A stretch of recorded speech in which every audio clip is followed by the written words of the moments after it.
नमस्कार आदाब दोस्तों। तो चलिए आज फिर हम आप लोगों के लिए लाए देश और दुनिया की तमाम ताजा बड़ी खबरें, ब्रेकिंग न्यूज हेडलाइंस एक एक करके तमाम बड़ी खबरें आपके सामने रखेंगे। सबसे पहली और बड़ी खबर में आपको बताएंगे दोस्तों कि महाराष्ट्र के अंदर विधानसभा चुनाव कैबिनेट विस्तार के बाद एकनाथ शिंदे की पार्टी में भारी बगावत की खबर सामने आ रही है। एकनाथ शिंदे के साथ साथ उनके कई विधायक भारतीय जनता पार्टी और एनडीए गठबंधन से नाराज हो गए हैं, जिसके बाद यहां पर बड़े सियासी उलटफेर के संकेत दिखाई दे रहे हैं। उन विधायकों के आगे मैं आप लोगों को नाम बताऊंगा जो फिलहाल एनडीए सरकार से नाराज चल रहे हैं, एकनाथ शिंदे गुट के। साथ ही साथ अगली बड़ी खबर में आपको बताएंगे दोस्तों कि आजम खान और उनके बेटे अब्दुल्ला आजम की जमानत को लेकर के सुप्रीम कोर्ट का बहुत बड़ा फैसला, योगी सरकार को लगा बड़ा झटका, किस तरीके से आगे इसकी भी जानकारी देंगे। साथ ही साथ अगली बड़ी खबर में आपको बताएंगे दोस्तों कि मध्य प्रदेश सरकार को एक बार फिर हाई कोर्ट से लगा बड़ा झटका। थानों में जिस तरीके से मंदिर बनवाए गए हैं, इसको लेकर के जो है मध्य प्रदेश हाई कोर्ट ने एक बड़ा फैसला दिया है और साथ ही साथ मध्य प्रदेश की सरकार को फटकार लगाते हुए जवाब मांगा है। किस तरीके से आगे इसकी भी जानकारी देंगे। साथ ही साथ अगली बड़ी खबर में आपको बताएंगे दोस्तों कि देश के प्रधानमंत्री नरेंद्र मोदी की सुरक्षा में तैनात डीजल वाली बख्तरबंद गाड़ियों को लेकर के सुप्रीम कोर्ट का बहुत बड़ा फैसला, क्या फैसला दिया है ये भी आपको बताएंगे। साथ ही साथ अगली बड़ी खबर में आपको बताएंगे दोस्तों कि फलस्तीन लिखे बैग लेकर के संसद में पहुंची जो है प्रियंका गांधी। बीजेपी के नेता भड़के, उसके बाद फिर एक बार प्रियंका गांधी वाड्रा ने बीजेपी नेताओं को लताड़ लगाते हुए बड़ा बयान दिया है। क्या कहा है, इनके बयान को भी सुनाएंगे। साथ ही साथ अगली बड़ी खबर में आपको बताएंगे दोस्तों कर्नाटक की मस्जिद में धार्मिक नारे लगाने के मामले में सुप्रीम कोर्ट की तरफ से एक बड़ी खबर है, इसकी भी जानकारी आपको देंगे। साथ ही साथ खबर आ रही है दोस्तों कि मिडिल ईस्ट में एक और बड़े उलटफेर के संकेत दिखाई दे रहे हैं। खबर आ रही है कि अमेरिका और इजराइल का सबसे खास जो है अरब देश के अंदर तख्ता पलट होने जा रहा है। कौन सा ये देश है, इसकी जानकारी भी देंगे। उससे पहले एक छोटी सी रिक्वेस्ट आपसे करेंगे, अगर ये वीडियो आपको पसंद आए तो प्लीज़ इसको लाइक ज़रूर करिए। चैनल पर अगर आप नए हैं तो सब्सक्राइब करने के बाद बेल आइकन को प्रेस करना ना भूले। बात करेंगे पहली और बड़ी खबर की। जैसा कि आप जानते हैं कि महाराष्ट्र के अंदर जब से कैबिनेट विस्तार हुआ है तब से अंदरूनी कलह खत्म होने का नाम नहीं ले रही है। एकनाथ शिंदे समेत एनसीपी यानी अजीत पवार गुट में लगातार नेता बगावती तेवर दिखाते हुए नजर आ रहे हैं। आप सब जानते होंगे कि महायुति सरकार के रविवार को हुए मंत्रिमंडल विस्तार के दौरान भारी उलटफेर देखने को मिला। एनसीपी नेता व उप मुख्यमंत्री अजीत पवार ने अपने 5 वरिष्ठ नेताओं का पत्ता काट दिया, तो वहीं बीजेपी ने एकनाथ शिंदे के नेतृत्व वाली पूर्ववर्ती महायुति सरकार में मंत्री रहे अपने 4 बड़े नेताओं का पत्ता काट दिया है। लगभग यही हाल उप मुख्यमंत्री एकनाथ शिंदे की शिवसेना का भी है। महायुति सरकार का बहुप्रतीक्षित जो है कैबिनेट विस्तार रविवार को संपन्न हो गया। इसमें कई मंत्रियों ने इस्तीफा जो है दे करके मंत्री पद की शपथ ली, तो वहीं कई नेताओं को मंत्री पद नहीं दिया गया और इससे अब एकनाथ शिंदे की पार्टी में जबरदस्त तरीके से बगावत की खबर सामने आ रही है और इसमें कई नेता एकनाथ शिंदे के साथ नाराज हो गए हैं। इनमें कुछ नाम मैं आपको बताना चाहता हूं। देखिए, शिंदे गुट में कलह मच गई है। पूर्व मंत्री और विधायक तानाजी सावंत के साथ साथ विधायक नरेंद्र भोंडेकर, राजेंद्र गावित, विजय शिवतारे और तीसरी बार विधायक चुने गए मुंबई के प्रकाश सुर्वे भी बताया जा रहा है कि इस सरकार के कैबिनेट विस्तार से नाराज हैं, जो कि अपने आप में पाला बदलने के लिए पूरी तरीके से तैयार हैं। और अगर ये पाला बदलना आने वाले दिनों में देखने को मिलेगा तो ये अपने आप में बीजेपी के लिए कहीं ना कहीं महाराष्ट्र से अच्छी खबर नहीं होगी। और एकनाथ शिंदे भी बताया जा रहा है कि पाला बदलने के संकेत दे रहे हैं। अगर उनको जो है आने वाले दिनों में कुछ और चीज़ों के लिए भारतीय जनता पार्टी ऑफर नहीं करती है तो अब देखना ये होगा वो किस तरीके का होगा उलटफेर। साथ ही साथ अगली बड़ी खबर में आपको बताएंगे दोस्तों कि आजम खान और उनके बेटे अब्दुल्ला आजम को लेकर के सुप्रीम कोर्ट का बड़ा फैसला, योगी सरकार को लगा बड़ा झटका। कैसे, आप देखिए, सुप्रीम कोर्ट ने समाजवादी पार्टी के नेता आजम खान और उनके बेटे अब्दुल्ला आजम खान की उस याचिका पर सरकार को नोटिस जारी किया है। सुप्रीम कोर्ट ने इस मामले में उत्तर प्रदेश सरकार से 4 हफ्ते में जवाब मांगा है। दरअसल आजम खान और अब्दुल्ला आजम खान की जमानत को लेकर के कोर्ट में याचिका दाखिल की गई है।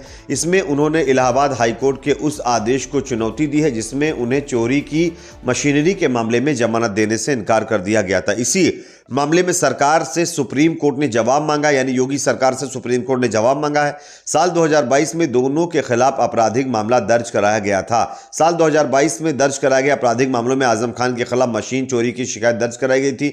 उन पर आरोप लगाया गया था कि आजम खान ने रामपुर की नगर पालिका परिषद की तरफ से खरीदी गई सड़क साफ करने की मशीन की चोरी की थी। इलाहाबाद हाईकोर्ट ने मशीन चोरी के मामले में जमानत देने से इनकार कर दिया था। यह मशीन बाद में कथित तौर पर आजम खान के जौहरी विश्वविद्यालय से बरामद की गई थी। और अब बताया जा रहा है कि जिस तरीके से उत्तर प्रदेश की योगी सरकार आजम खान के मामले पर ढिलाई बरत रही, इसको लेकर के सुप्रीम कोर्ट ने योगी सरकार को फटकार लगाते हुए जवाब मांगा है। अब देखना यह होगा कि इस जवाब में योगी सरकार क्या तर्क देती है। 4 हफ्ते में अब योगी सरकार को जवाब देना होगा। एक और बड़ी खबर दोस्तों आ रही मध्य प्रदेश से, जहां पर जो है मध्य प्रदेश की बीजेपी सरकार को मध्य प्रदेश हाईकोर्ट से जबरदस्त लताड़ लगी है। किस मामले में आप देखिए स्क्रीन पर। मध्य प्रदेश के थानों में बने या बन रहे मंदिरों पर जबलपुर हाईकोर्ट ने राज्य सरकार से जवाब मांगा है। कोर्ट ने सरकार को 7 दिनों की आखिरी मोहलत दी है। यह मामला जबलपुर के ओपी यादव द्वारा दायर याचिका से संबंधित है, जिसमें थानों में धार्मिक स्थलों के निर्माण पर सवाल उठाए गए थे। 16 दिसंबर को जबलपुर हाईकोर्ट की डिवीजन बेंच, और जिसमें चीफ जस्टिस सुरेश कुमार कैथ और जस्टिस विवेक जैन शामिल थे, उन्होंने सुनवाई के दौरान राज्य सरकार से पूरे प्रदेश के थानों में बने या बन रहे मंदिरों और धार्मिक स्थलों की पूरी सूची पेश करने को कहा है। इसके साथ ही कोर्ट ने सरकार से पूछा है कि प्रदेश के किस थाने में कब मंदिर बनाए गए और मंदिर बनाने के आदेश किसने दिए थे। यह मामला पहले भी कोर्ट में उठ चुका है। 19 नवंबर 4 नवंबर को भी हाईकोर्ट ने राज्य सरकार से इस संबंध में जवाब मांगा था। 1 महीने पहले कोर्ट ने सरकार से सवाल पूछा कि कैसे सरकारी जमीन पर मंदिर बनाए जा रहे हैं, और इस पर रोक भी लगाई थी। सरकार ने अपनी शुरुआती आपत्तियां इस मुद्दे पर पेश की थी, लेकिन कोर्ट ने उन्हें स्वीकार नहीं किया था। उसके बावजूद भी आप देखिए मध्य प्रदेश की बीजेपी सरकार जबरदस्ती जो है एक तरीके से थानों के अंदर मंदिर बनवा रही है। यह अपने आप में दर्शाता है कि किस तरीके से कहीं ना कहीं चोरी छुपे अपने प्रोपेगेंडे को, अपने इंटेंशन को लागू करने की कोशिश की जा रही है। एक और बड़ी खबर दोस्तों सामने आ रही है। देश के प्रधानमंत्री नरेंद्र मोदी की सुरक्षा में डीजल बख्तरबंद गाड़ियों को लेकर के सुप्रीम कोर्ट ने बड़ा फैसला लगाया है। सुप्रीम कोर्ट ने सोमवार को विशेष सुरक्षा समूह यानी एसपीजी से संबंधित 3 विशेष बख्तरबंद डीजल वाहन की पंजीकरण अवधि 5 वर्ष के लिए बढ़ा दी है। न्यायमूर्ति अभय एस ओका और न्यायमूर्ति मनमोहन की पीठ एसपीजी द्वारा दायर एक याचिका पर सुनवाई कर रही थी, जिसमें राष्ट्रीय हरित अधिकरण के उस आदेश को चुनौती दी गई थी, जिसमें 1 दशक से ज्यादा पुराने उसके वाहनों के पंजीकरण की अवधि बढ़ाने से इनकार कर दिया गया था। हालांकि सॉलिसिटर जनरल तुषार मेहता द्वारा वाहनों के महत्व का हवाला देते हुए विस्तार मांगे जाने के बाद शीर्ष अदालत की पीठ ने एसपीजी को छूट दे दी है।